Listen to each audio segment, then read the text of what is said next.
items mahanap mo? Pwes, talasan ng isipan at pagganahin pagiging marites dahil nandito na ang segment na inyong kinahumalingan at pilit na inuulan, ang Dahu! Ano unang hashtag? Nag-vibrate. Ay, ako na naman ang una. Ito, blind item number 1, nag-vibrate. Okay, ito na. Grabe naman sa pag-vibrate. Oo, may nag-vibrate. May kinalaman ito sa dalawang aktres. Ayan. Itong dalawang aktres ito ay nagkasabay sa isang salon. Salon! So nagkatabi sila. Kahit hindi naman sila close, syempre baro silang artista, so nagkatsikahan sila.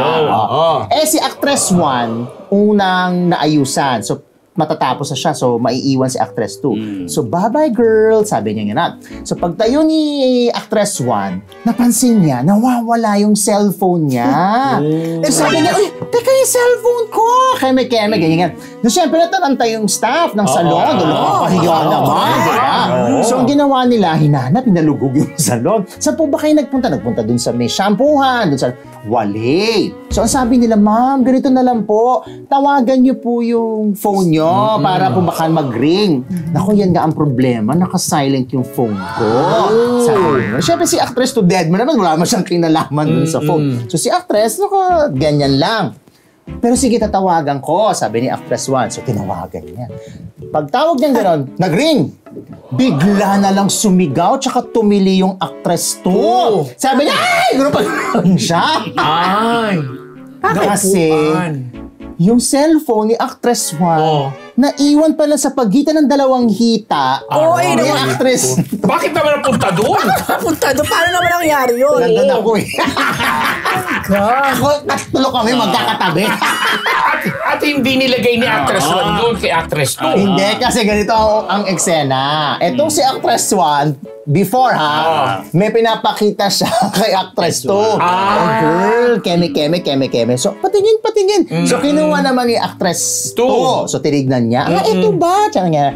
Parang natatandaan ko, parang nagsha-shampoo na. Ma'am, shampoo na po tayo. So, naiwan kay actress 2 yung phone. Kaya ito naman si actress 2, bilang nilagay sa binatong ata dito, nakalimutan niya hanggang sa nandun sa loob.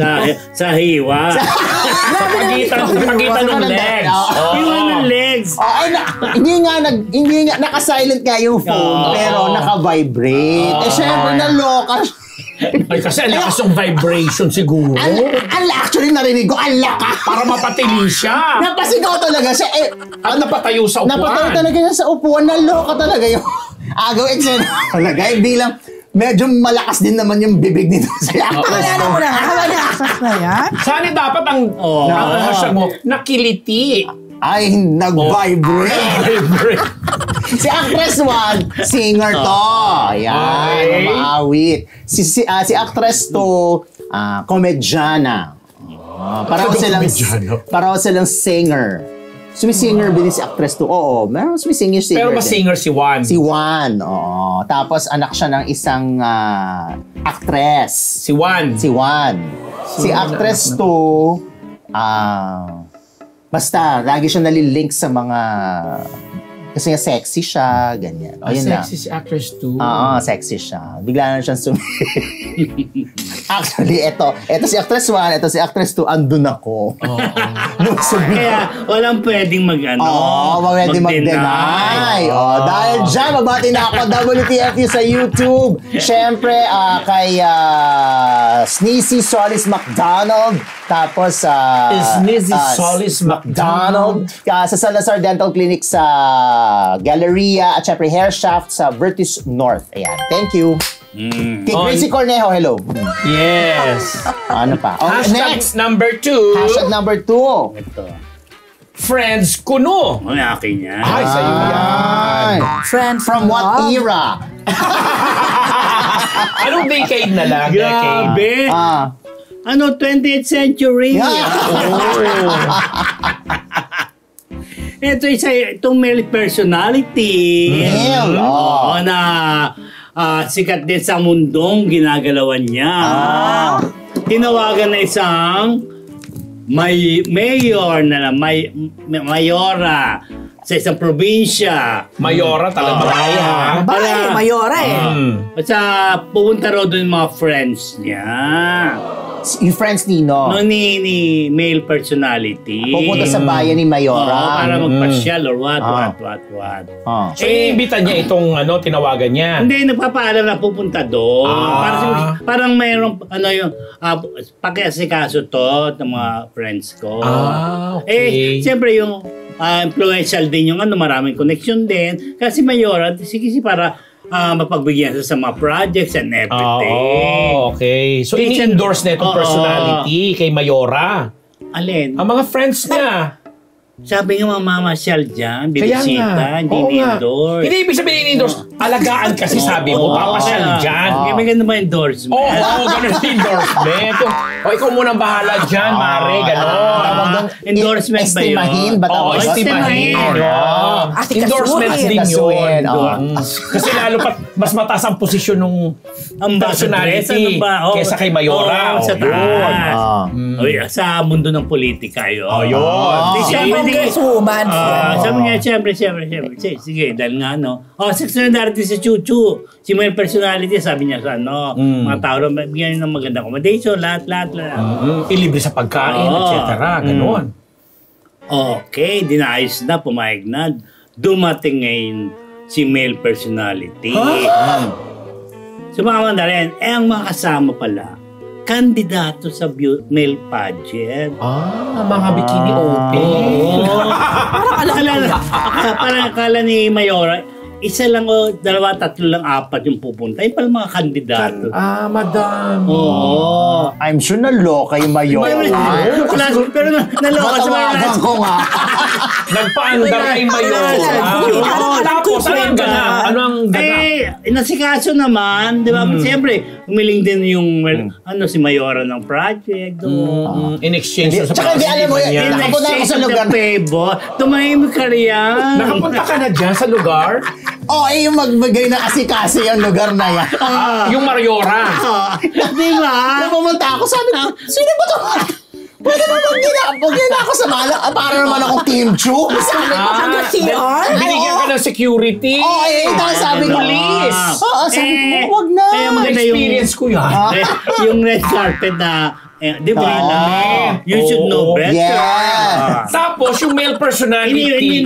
Iniwan na rin niya ro. Para bahala na kayo dyan. Ganun lang. Kala ko may ganap doon kay male personality at saka doon sa mga bit-bit niyang mga kontesero. I don't know. Di ba? You weren't there. I wasn't there. I wasn't privy. Walang sa isay nung BI. Walang ganap. Hindi, pero friends nga lang dyan. Pa hindi naman friends friends. lang. hindi parang mga boylet pala kasama ni Friends kuno nga, So You don't pay attention. So yung male personality, questionable ba ang gender Hindi ko nito? alam. Apparently. Kasi klaruhin kasi nagbit-bit na mga, pwede naman may mga babae siyang bit-bit. Bakit puro lalaki? Yun ang question yung blind item. Pinapirap na ako kumain. Hindi, pinagaganda ko lang. Pinagandahan lang natin yung kulay ng blind item din. Diba? Kasi Dahil dyan, i-guess natin yung mga male, Hindi, yung Mayora na lang. para siya magkwento, Baka naman alay niya kay Mayora. Hindi niya type yun. Talaga? Hindi So, type. marami kasing mga Mayora? marites mag-iisip bakit? Hindi type ni Mayora. Hindi mo lang. O bati ka na. Wala na yung mamaki. Wala man lang clue. Basta yung namin yung project na One Freedom Society, yung balik eskwela, gamit sa eskwela sa July 13, bebentahan ko kayo ng ticket. Aroy, oo nga pala. Hindi kasi hindi ko mabibentahan si Mayora at si male personality. Hindi ako nananalo dyan sa ticket na yan. Okay. Ay, eto, ako yan. Sino ba? Sino ba talaga? Napaka-controversial nitong female personality naman nandito. Pero, higit siya sa Mayora ang title niya.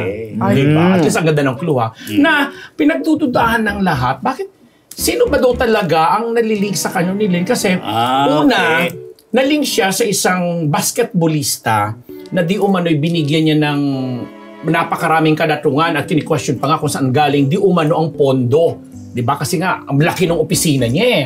Pero biglang na-involve din ang isang hunk actor na kababalik lang galing sa ibang bansa na di umano parang ano rin, may something din sila. Plus, itong hunk actor na to, nagbit-bit din ng isang kontesero din na bikini open blah blah model na nalilink naman ngayon dito Close mo kay, sila ano? kay hunk Email. actor. Email personality ko. Baka.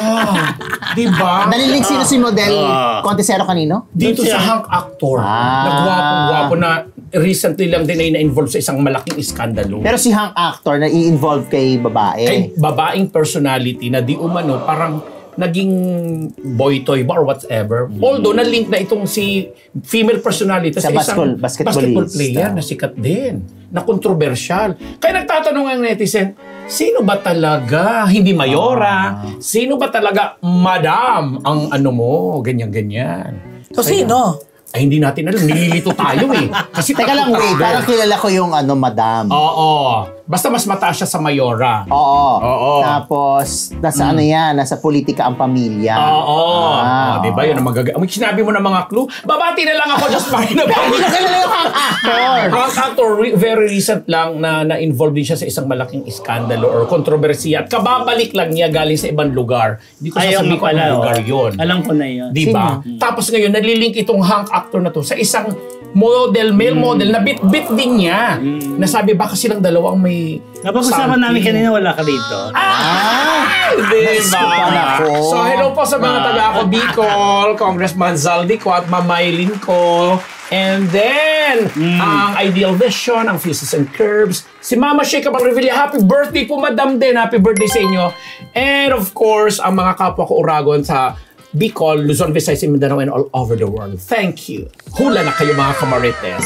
Dahil dyan, anong susunod na hashtag? Diva versus Diva. versus Diva. Diva. Ano naman? Naalala ko yung Bakit na diva na naman? kumanta Biglang nag-lecture. Tapos sabi niya, diba? Sinabi niya ganito ako. Yung mga... si Ang. Tama na yun, Tapos yung mag-brain item na siya. Naalala mo yun? Oo! Siyempre! Palay ko sa kanya. Game. Diva versus Diva. Actually, nakakatawa lang tong kwento. Nakakaaliw lang.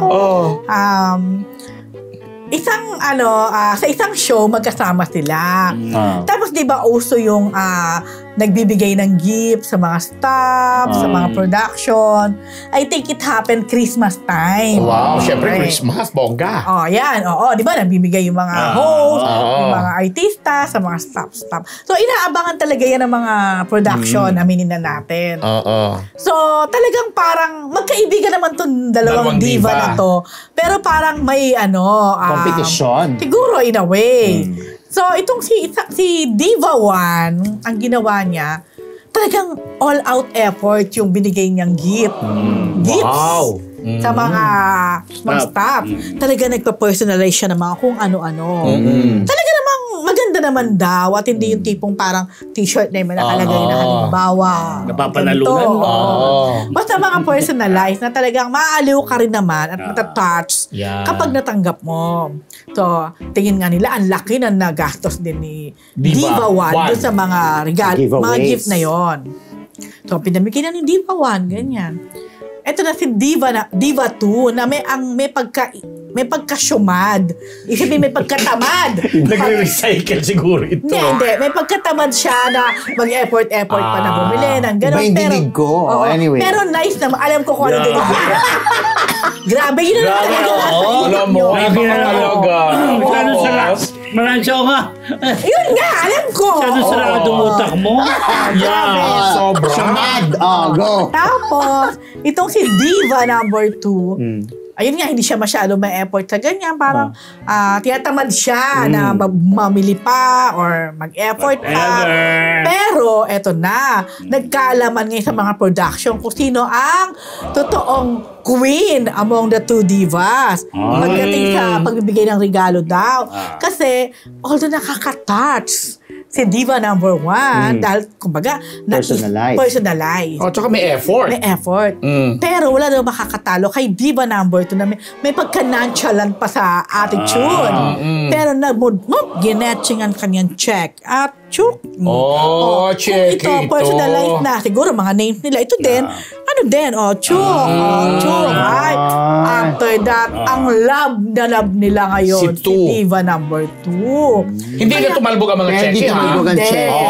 Hindi siya si actress na Pero, ayun. Pero pareho naman daw nilang love yung dalawa. Kaya lang talaga, doon mo makikita talaga.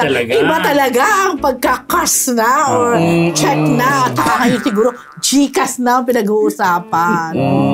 Sino si Diva 1? May clue, siyempre. Sino si Diva 1? Paano ba? Ano siya? May mga anak at may apo na. Okay. So, may Si edad na Diva ito. number 2 naman, may mga anak din. At may apo rin. Hindi ko sure, wala pang apo. Wala pang apo. Pero,